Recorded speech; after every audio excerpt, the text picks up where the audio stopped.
Bonjour à tous, donc nous revoilà encore réunis à travers cette séance pour terminer ce qui reste sur ce deuxième chapitre, nutrition minérale des plantes supérieures, bien sûr dispensé toujours aux étudiants de la filière SVI, semestre 4, module physiologie végétale. Donc qu'est-ce qui reste à voir en fait, c'est le troisième et dernier sous-paragraphe intitulé Cas particulier de l'absorption et du métabolisme de l'azote. On va s'intéresser donc au cours de ce paragraphe à ce cas particulier de l'azote, son métabolisme et son absorption. Pourquoi? Parce que l'azote, bien sûr, comme on l'avait déjà dit auparavant, est un élément majoritaire et important. C'est un macro-élément, mais malheureusement, il fait souvent déficience dans les sols aussi bien naturels que cultivés, et donc les agriculteurs sont amenés à l'ajouter sous forme d'engrais minéral qui coûte cher pour pendant sa fabrication et qui peut engendrer en fait des pollutions très dangereuses pour l'environnement. Donc on va se poser la première question, d'où provient l'azote du sol? Donc, pour rappel, on avait vu ce camembert, rappelez-vous, tout au début de ce chapitre. Pour rappel aussi, l'ensemble des macro-éléments et des micro-éléments constituent à peu près 4% de la matière sèche d'une plante. Et donc, vous voyez la proportion de l'azote, c'est entre 1 et 3%, ce qui est énorme. Donc, important en termes de poids, mais aussi parce qu'il n'a pas une origine de l'altération par l'altération des particules du sol, donc l'érosion de la roche-mère comme pour la plupart des autres macro et microéléments, mais qui proviendrait plutôt de deux sources, soit par la fixation biologique de l'azote, c'est-à-dire l'azote atmosphérique. Vous savez que l'air que nous respirons est constitué de presque 78% d'azote, mais que les plantes sont incapables de le fixer, contrairement au CO2, euh, qui est donc très minoritaire dans l'air, et pourtant les plantes peuvent le fixer grâce donc à leur stomate pour la réaction photosynthétique. On va voir pourquoi. Donc, et puis par la décomposition de la matière organique, c'est ce qu'on appelle la minéralisation. Rappelez-vous de ce qu'on avait dit auparavant. Donc pourquoi l'azote est important pour une plante? Je crois que vous avez quelques réponses en tête. Euh, Déjà, il représente, comme on vient de dire selon le camembert, de 1 à 3%. Et l'azote, il entre dans la constitution de pas mal de macroéléments importants et essentiels pour la plante, à savoir donc les acides aminés, les protéines, bien sûr, mais aussi les acides nucléiques, la chlorophylle. Rappelez-vous quand on a parlé justement de la chlorose, qui est donc conséquente d'une déficience en azote, parce que justement, la synthèse de la chlorophylle est concomitante à une bonne alimentation en azote. Et puis pour les phytohormones aussi, comme l'auxine, les gibérellines, l'acide abscisique, l'éthylène, etc., qui sont constitués d'azote, les coenzymes, les vitamines et toute une foule de métabolites secondaires et primaires aussi.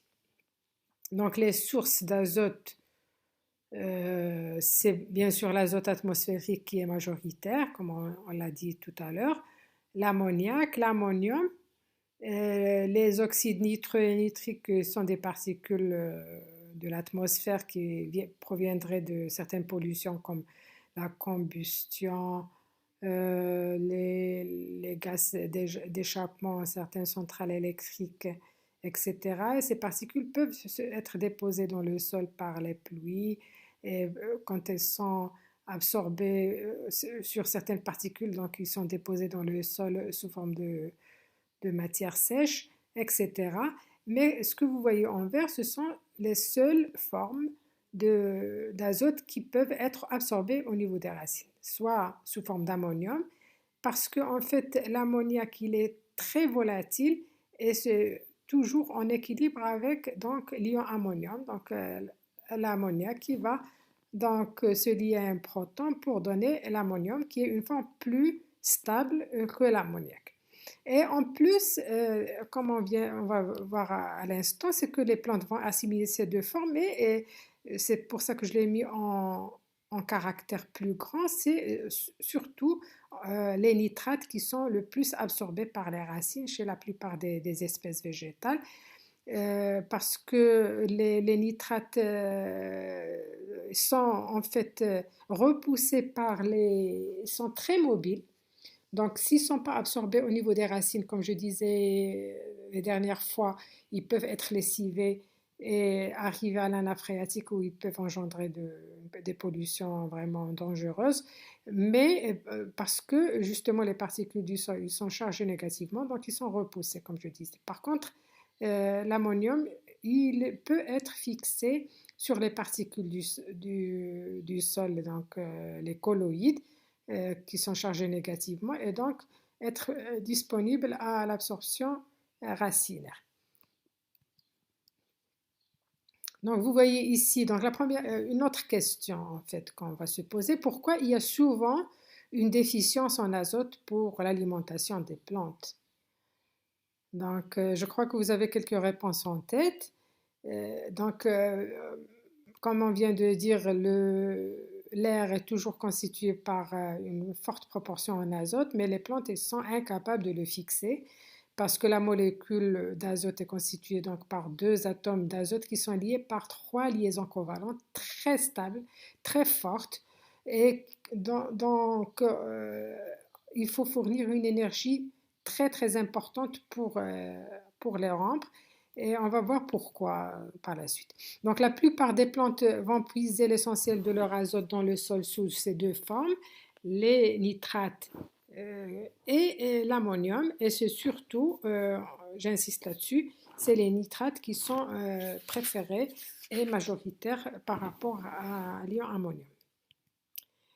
Donc l'approvisionnement en azote du sol est limité et les plantes entrent souvent en compétition avec toute une série de micro-organismes pour l'azote disponible, notamment les nitrates qui vont donc peuvent être perdus et retourner dans l'atmosphère sous forme de diazote. C'est ce qu'on va voir quand on va parler du cycle de l'azote à l'instant. Donc en conséquence, et à cause de tout ça, l'azote est souvent un facteur limitant dans les écosystèmes aussi bien naturels que cultivés. Alors, sur ces deux photos, à gauche, c'est une plante Arabidopsis thaliana. C'est une plante qui est intensément étudiée dans les laboratoires parce que en l'an 2000, on a séquencé tout son génome. Donc, on connaît gène par gène tout le génome de cette plante. C'est l'équivalent de la drosophile dans le domaine animal.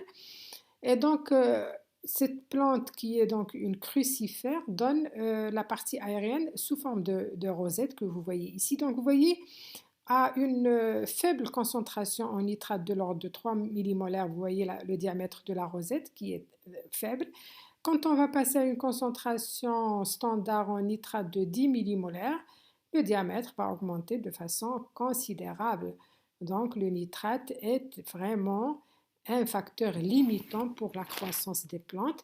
Ici, on va passer à une plante qui a un intérêt économique et agronomique important, qui est le maïs. C'est la troisième céréale la plus consommée dans le monde après le riz et le blé.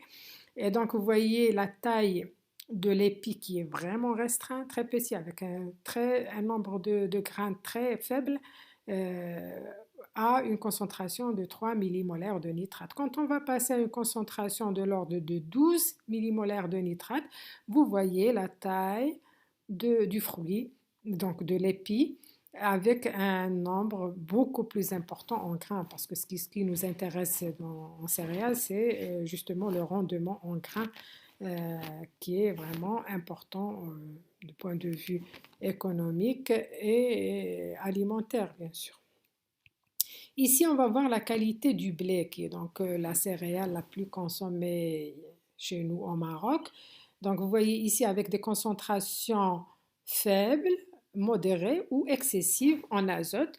On va voir le rendement et le pourcentage en protéines. Donc, le rendement augmente de façon exponentielle avec l'augmentation de la concentration jusqu'à un plateau. Donc, ça devient stationnaire, puis ça va décliner légèrement quand on est dans des concentrations excessives. Au contraire, pour la concentration en protéines, donc à des concentrations faibles, c'est vraiment faible, ça commence à augmenter dans les concentrations modérées et ça continue quand on est dans l'excès. Rappelez-vous ce que j'avais expliqué quand on a parlé de cette courbe limite. Cette courbe d'action. Quand on a donc défini qu'est-ce que c'est que la concentration critique. Ces termes, il faut bien les avoir en tête, c'est très très important. Donc, quand on est ici, on est dans la consommation de luxe, c'est-à-dire on a atteint le maximum de rendement, mais on continue à donner de l'azote. Donc, c'est l'erreur que parfois font certains agriculteurs. Pour eux, lorsqu'ils vont ajouter des grandes quantités d'engrais, ça va augmenter le rendement, mais non. Parfois, on tombe dans la toxicité, comme vous le voyez ici. Et rappelez-vous de l'exercice 5 qu'on a fait pendant la séance de TD. Il faut revenir à ça aussi. Donc, mais le pourcentage en protéines augmente. C'est ça ce qui est important dans les céréales. C'est en fait dans les populations pauvres qui ne peuvent pas donc, acheter toujours de la viande qui coûte cher, en consommant justement des légumineuses et des céréales, ils ont une source de protéines, surtout pour les enfants en croissance. Donc ici, même si le nombre de grains diminue, le pourcentage en protéines continue à augmenter. Donc ce sont un nombre de grains limité, mais très riche en protéines. C'est ça ce qu'il faut retenir de cette courbe. Donc, c'est quoi le concept du cycle de l'azote? C'est très important à avoir justement ce cycle de l'azote, comme vous le voyez ici. Donc, 3 pôles très importants. L'azote contenu dans l'atmosphère, on en a parlé tout à l'heure. Et puis, le pool au niveau du sol, c'est-à-dire cette réserve en azote dans le sol. Et puis, la biomasse, aussi bien végétale que animale. Vous le savez, donc les végétaux, on en a parlé à l'instant, c'est-à-dire ils vont fixer ou absorber les nitrates. Une fois qu'ils vont absorber ce nitrate, ils vont le convertir en azote organique sous forme de protéines, d'acides aminés, de macromolécules, etc. Et comme ce sont les producteurs primaires dans la chaîne alimentaire, ils vont être consommés par les animaux. Ces animaux, ils vont avoir des déchets ou alors lorsqu'ils vont mourir, leur cadavre va être décomposé dans le sol avec les déchets des végétaux, etc. Tout ça, ça va engendrer une biomasse, c'est de la matière organique qui va retourner dans le sol et par le biais de l'activité des micro-organismes du sol, ça va donc permettre la minéralisation. Rappelez-vous de ce terme, on a parlé auparavant. Donc cette minéralisation de l'azote organique va engendrer la synthèse de l'ammoniac. Cet ammoniac, une partie de l'ammoniac va être volatilisée parce que, comme j'ai dit tout à l'heure, il est volatile et une grande partie va être oxydée par 2 types de bactéries dans le sol. Le premier genre, c'est le Nitrosoma et le Nitrococcus qui va oxyder donc l'ammoniac en nitrite. Deuxième étape, c'est un autre genre de bactérie, nitrobactère, qui va donc oxyder cette fois le nitrite en nitrate. Nitrosoma, Nitrococcus, Nitrobactère sont des bactéries nitrifiantes et leur activité s'appelle la nitrification. Donc jusqu'à présent, 2 termes très importants, 2 concepts très importants, l'ammonification et la nitrification. Ces 2 processus à retenir avec le troisième qui est la dénitrification, parce que justement un autre genre de bactéries dans le sol qui, par exemple le Thiobacillus denitrificans, va faire de la dénitrification. Ça veut dire quoi? Ça veut dire qu'il va entrer en compétition avec les végétaux pour les nitrates et convertir donc ce nitrate en diazote qui va retourner dans, dans l'atmosphère. Donc vous voyez ici cette fixation biologique de l'azote est très importante qui représente à peu près de 60 jusqu'à 70%, donc très efficace. Les 30% qui restent, c'est partagé entre la fixation industrielle, donc qui demande énormément d'énergie, c'est-à-dire des températures allant jusqu'à 300 à 400 degrés Celsius, et des pressions très élevées aussi de l'ordre de 100 mégapascales. Et puis, il faut ajouter du gaz naturel qui est l'hydrogène pour la fabrication des nitrates. Donc, cette fixation industrielle est vraiment destinée pour la fabrication des engrais azotés qui donc consomme énormément d'énergie, tributaire de l'énergie fossile et des combustibles fossiles qui sont en épuisement dans l'environnement. Donc c'est pour ça qu'il faut valoriser cette fixation biologique qui ne coûte rien et qui est beaucoup plus efficace que celle-là. Donc, pour récapituler avec ce cycle de l'azote, au cours donc de la décomposition, comme on vient de dire, il y a donc ce processus d'ammonification. Ça veut dire que l'azote organique est converti en ammoniac. Et puis la deuxième, c'est la nitrification, c'est-à-dire les bactéries nitrifiantes comme Nitrosoma, Nitrococcus et Nitrobacter vont transformer l'ammoniac en nitrate, donc avec les deux étapes qu'on a évoquées à l'instant. Et donc, ce sont des bactéries nitrifiantes et leur activité, c'est la nitrification. En plus, ces bactéries sont chimio-autotrophes. Ça veut dire quoi? Ça veut dire que l'énergie libérée lors de l'oxydation des substances inorganiques comme le nitrite et l'ammonium sera utilisé pour convertir le CO2 en carbone organique. Continuons avec la dénitrification, donc le travail de Thiobacillus denitrificans qui va faire de la dénitrification, c'est-à-dire la conversion des nitrates en azote atmosphérique. Donc, trois processus très importants à retenir dans ce cycle de l'azote. Le premier, c'est l'ammonification. Ça veut dire quoi? Alors, c'est la décomposition de la matière organique en ammoniac. Retenez bien ces termes. La nitrification, qui est en fait l'oxydation de l'ammoniac en nitrite et nitrate. Et la dernière, la dénitrification, qui est quoi? Bien sûr, c'est la réduction du nitrate en diazote. Très bien. Donc ici, c'est juste pour récapituler et appuyer encore une fois ce cycle de l'azote très très important dans l'alimentation azotée des plantes, avec une vision beaucoup plus simple, c'est-à-dire ici la fixation biologique de l'azote par ces bactéries fixatrices de l'azote qui vont donc convertir l'azote atmosphérique en ammonium. Donc, sur l'autre cycle, on a mis l'ammoniac, mais comme je disais, l'ammonium et l'ammoniac sont toujours en équilibre parce que l'ammonium est plus stable, il n'est pas volatilisé et donc reste dans le sol. Et puis, ce processus d'ammonification, c'est-à-dire la conversion de l'azote organique en ammonium aussi.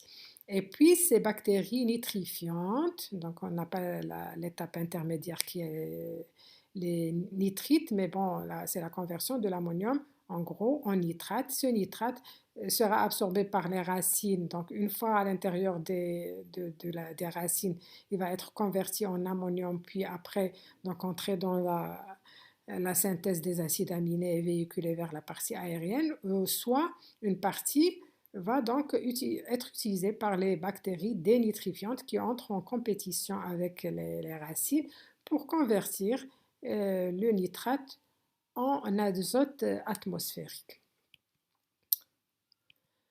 Donc, la question qui se pose par la suite, en quoi consiste la fixation biologique de l'azote? C'est-à-dire, c'est ce qu'on a vu, c'est-à-dire ces bactéries fixatrices de l'azote qui font justement cette fixation très efficace et qui ne coûte rien pour enrichir le sol en nitrate. C'est justement grâce à la présence de cette enzyme clé nommée dinitrogénase. Les végétaux ne peuvent pas le faire parce que tout simplement ils ne possèdent pas ce complexe enzymatique dinitrogénase. Alors que ces bactéries ont justement la capacité de rompre la triple liaison très solide et très stable au sein de la molécule de diazote. Donc, qu'est-ce que c'est que la dinitrogénase? Elle est composée en deux protéines de taille différente. La première et la plus petite s'appelle la protéine à fer ou dinitrogénase réductase.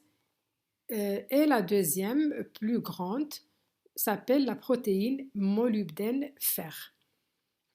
Et donc, seuls les prokaryotes, donc ces bactéries fixatrices de l'azote, sont capables de fixer le diazote parce qu'elles sont les seules à posséder donc, le gène qui code pour la dinitrogénase.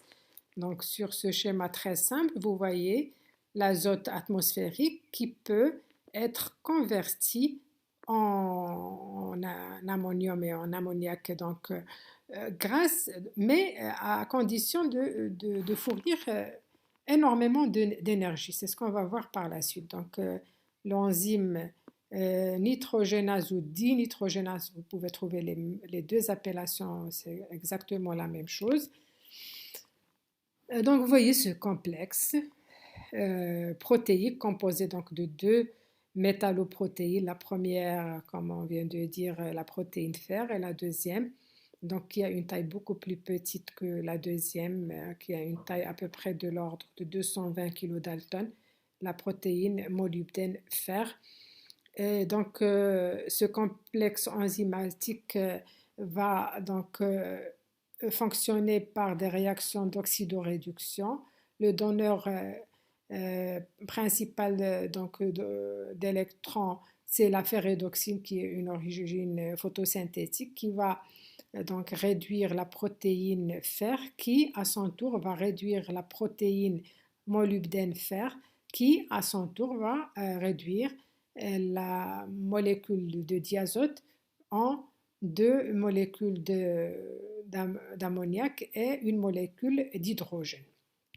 Donc ici, c'est à l'intérieur d'un bactéroïde. Qu'est-ce que c'est qu'un bactéroïde? En fait, c'est une bactérie qui est différenciée à l'intérieur des nodosités. On va voir par la suite, justement, juste après, qu'est-ce que ça veut dire. Parce que les légumineuses, en fait, peuvent contracter ces symbioses avec certaines bactéries du sol fixatrices de l'azote et donc qui vont se convertir en vraies machines de fixation d'azote au sein des racines des légumineuses. C'est ce qu'on va détailler, comme je viens de le dire, sur ce qui va suivre. Donc pour le moment, on voit comment fonctionne cette dinitrogénase. Donc c'est une série de réactions d'oxydoréduction depuis donc le pouvoir réducteur ferredoxine jusqu'à donc la réduction de diazote en deux molécules d'ammoniac et une molécule d'hydrogène. Donc, le bilan global de cette réaction de réduction de diazote en ammoniac donne cette réaction. Donc, 8 protons plus 8 électrons plus une seule molécule de diazote plus, vous voyez, 16 molécules d'ATP, pardon, c'est vraiment énorme. Comparé par exemple aux réactions photosynthétiques, c'est beaucoup moins, donne deux molécules d'ammoniac et une molécule d'hydrogène. Donc le bilan est vraiment très lourd puisque c'est la monnaie que la plante hôte doit donner au rhizobium pour qu'il puisse lui fournir l'azote nécessaire pour sa croissance et son développement. Donc, ça lui revient très cher. Donc, le principal produit de la fixation biologique de l'azote est l'ammoniac. Et puis, pour chaque molécule de diazote réduite, il y a une molécule d'hydrogène qui est produite. Et comme je viens de dire, le coût énergétique de la fixation de l'azote est vraiment très très important puisque une seule molécule de diazote réduite nécessite 16 molécules d'ATP, ce qui est vraiment énorme. Je le dis et je le répète. Donc vous voyez ici, ce sont les étapes de la conversion de l'azote atmosphérique en ammoniac. Donc vous voyez donc sur ce schéma les étapes de cette fixation. Le diazote qui va être fixé au site de fixation au sein de la dinitrogénase. Et puis, il y aura une série de réductions, c'est-à-dire protonation, première, deuxième et troisième, pour aboutir justement à deux molécules d'ammoniac qui vont être libérées. Et puis, donc, la nitrogénase qui est donc libre pour redémarrer un nouveau cycle, etc. Et ici, c'est juste pour montrer donc cette liaison étroite entre les trois systèmes, à savoir le système photosynthétique, les chaînes de respiration et puis la fixation de l'azote. Vous voyez par exemple ici, comme on avait dit tout à l'heure, la ferridoxine qui est originaire, prend son origine des réactions photosynthétiques, alors que l'ATP proviendrait des chaînes respiratoires au sein de la plante hôte. Donc, c'est pour ça qu'on parle de cette symbiose. On va en détailler donc le contenu par la suite, dans ce qui va venir. Donc, l'ATP nécessaire pour ce processus proviendrait, comme je disais, de la chaîne respiratoire. Et à titre d'exemple, pour voir donc l'ampleur de cette quantité d'énergie qu'il faut fournir pour la fixation de l'azote, pour le soja, par exemple, qui est une légumineuse, il faut qu'elle fournisse 12 grammes de carbone pour fixer un seul gramme de diazote, ce qui est vraiment beaucoup.